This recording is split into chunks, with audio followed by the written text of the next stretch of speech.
Vllaznia ka hyrë në një tjetër etapë të përgatitjeve për sezonin 2026-2027, duke nisur nga dita hënë, skuadra e drejtuar nga Edi Martini është vendosur në Puk, ku do të zhvillojë një minifazë përgatitore disa ditore, me synimin për të rritur ritmin dhe për të konsoliduar grupin përpara startit të kampionatit. Gjatë qëndrimit në qytetin verior, kuqeblut do zhvillojnë seanca intensive stërvitore, ndërsa në program janë edhe 2 ndeshje miqësore në stadiumin Ismail Xhemali. Këto teste do t'i shërbejnë stafi teknik për të vlerësuar gjendjen e futbollistëve dhe për të provuar skema taktike për sezonin e ri.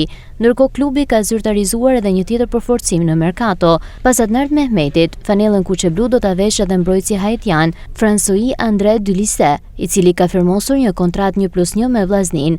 Në njoftimin zyrtar, klubi shkodrani ka uruar mirëseardhjen mbrojtësit të ri. François André Dulisse është kuqeblu.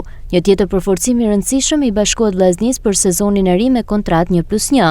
Mbrojtësi François André Dulisse do të vesh fanellën kuqeblu duke sjellë cilësi, forcë, eksperiencë në repartin defensiv të skuadrës son. I urojmë mirëseardhje në familjen e madhe të vllaznisë dhe shumë suksese me fanellën që mban peshën e historisë dhe krenarinë e Shkodrës. Megjithatë, merkatoja e kuqebluve nuk konsiderohet e mbyllur.